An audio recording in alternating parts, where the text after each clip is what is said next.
Trabalhadores sempre conectados. A casa como extensão do escritório.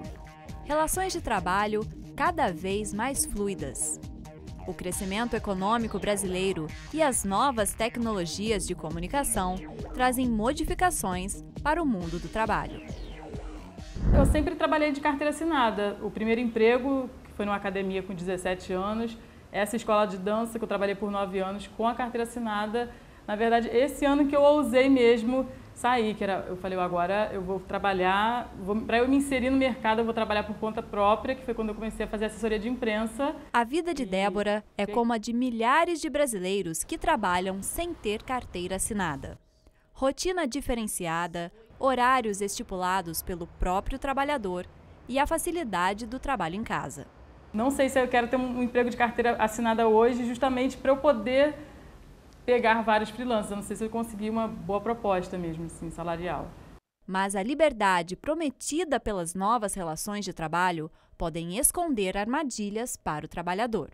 Na verdade, esses novos formatos, por si sós, não afastam a possibilidade da exploração, a possibilidade do abuso de poder econômico. Esses novos formatos que eu falei não são obrigatoriamente fatores que afastam uma mentalidade, que existe um conteúdo que já se tenha pré-estabelecido. A economia na qual nós estamos, que é uma economia global, né, da qual o Brasil não está fora, é uma economia que substituiu, não apenas em termos de discurso, mas em termos reais, o emprego pela empregabilidade. E no mundo da empregabilidade, o melhor emprego é aquele que não acontece. Nós temos processos de contrato trabalhista cada vez mais flexíveis, nós temos cada vez mais prejudiciais aos trabalhadores. Flexível, usam o discurso de modernidade flexível para esconder que é precarização.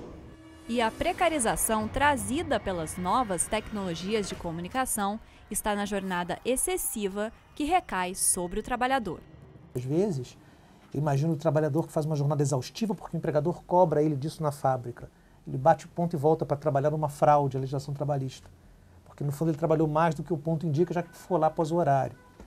Só que assim como essa postura pode acontecer porque o empregado aceita porque não pode perder o emprego, imagina um teletrabalhador que fica em casa. Pode ser eu, como contratante dele, que eu passe tanto trabalho para ele e imponha a ele uma meta e uma data para acabar o trabalho, que eu vou seguramente saber que eu estou impondo a ele trabalhar mais do que 8 horas. As pessoas trabalham nas suas casas. Quem controla a jornada dessas pessoas? Cadê o contrato de trabalho, que muitos não têm? Onde é que está o vínculo com sua entidade de classe? Também não tem, certo? É o discurso da empregabilidade, né, trajado de modernidade. Nesse processo de mudança nas relações de trabalho, a vida nas cidades tem um papel fundamental. A metrópole se tornou o que antes era a fábrica. Quer dizer, esse mix de circulação e produção. E o chão de fábrica está nos serviços, quer dizer, nas universidades, nas empresas de serviços, na telefonia. Eu acho que a ideia de flexibilização está muito ligada a uma tentativa de empregadores de aumentar lucros, reduzindo lá direitos que pagam a trabalhadores. Eu vou dar um exemplo disso. Eu vou chamar uma proposta flexibilizadora de honesta o dia que ela incluir a greve. Como é que se faz para ter uma metrópole produtiva, né? Se faz exatamente nessa passagem do emprego para a empregabilidade. Quando eu não sou mais empregado, mas tenho que ser empregável, mesmo quando eu sou empregado, eu tenho que pensar a me qualificar continuamente, a encontrar um outro emprego, a ser competitivo dentro da própria empresa onde eu estou. Para eu ser empregável o tempo todo, ou porque eu tenho que passar de um emprego para o outro, porque eu tenho que passar do emprego para desemprego, para outro emprego, porque eu tenho que me qualificar o tempo todo, a vida toda, e tenho que circular nas redes, eu preciso de ter essa forma, digamos, de qualificação que é chamada, nesses termos, de capital social, capital humano, capital intelectual. Uma tentativa de tornar o jogo das novas relações trabalhistas mais justo vem do Tribunal Superior do Trabalho. Em setembro de 2012, o TST determinou que todo trabalhador que inclua em sua rotina o teletrabalho deverá receber 30% a mais do salário referente ao período. Além disso, o trabalhador deve ficar de sobreaviso, como num plantão.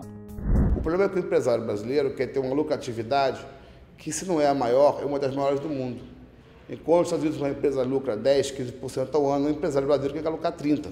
E muitas empresas hoje já estão utilizando de um outro artifício para burlar a mesma jornada de 44 horas, principalmente aquela história de trabalhar em casa, por e-mail, etc. e tal. Tem categorias que, embora formalmente tenham 44 horas, com certeza chegam até 60 horas semanais. Qual será então o melhor caminho para construirmos relações de trabalho mais justas? Para a Central Única dos Trabalhadores, a solução passa pela redução de jornada. Hoje, reduzir a jornada, você é capaz de gerar em torno de 3 milhões de empregos, que são empregos esses, com certeza, o custo deles, as empresas têm todas as condições de suportar.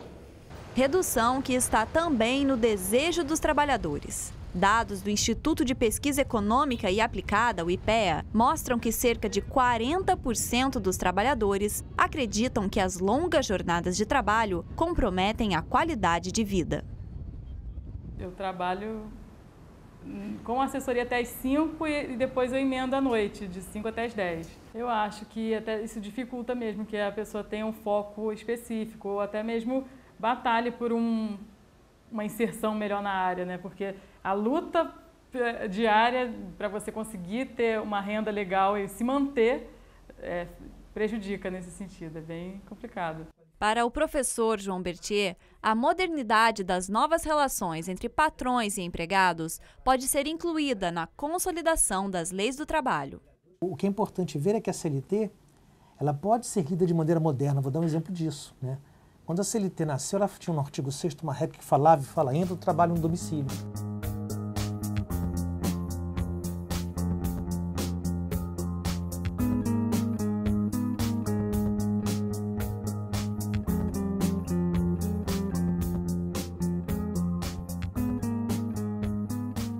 Quando essa regra foi feita, ela foi pensada para um trabalhador que faz um trabalho em casa e podia ser uma doceira no restaurante. Só que essa regra hoje vale para o teletrabalhador. Então dá para pegar uma lei antiga e fazer um olhar dela atualizando. O fortalecimento dos sindicatos também aparece como caminho para dar mais qualidade de vida à jornada dos trabalhadores. O desafio para pensar a relação trabalhista na metrópole da produção do capitalismo cognitivo global organizado em rede é o desafio de pensar a uma forma de organização dos trabalhadores que seja de nível metropolitano, não mais por setores, não mais por empresa, mas por bairros, criando bolsas, por exemplo, do trabalho, formas de proteção social da vida, uma nova, portanto, geração de welfare, né? De serviços para que as pessoas, né, os trabalhadores, não dependam, né, do mercado, mas dependam de uma nova esfera de serviços, né, que eu acho que a gente poderia chamar uma esfera comum, né, não é nem pública nem privada. O Brasil pode um dia pensar em ter uma interferência menor do Estado quando os sindicatos brasileiros forem mais consistentes. O recuo do Estado deixa um espaço para quem tem que preencher, devem ser os sindicatos, tanto é. Se é para pensar numa reforma trabalhista, para mim tem que ser primeiro uma reforma sindical. As peças estão posicionadas. A vida conectada e as novas relações de trabalho são uma realidade. O desafio é fazer com que as regras sejam justas para os dois lados.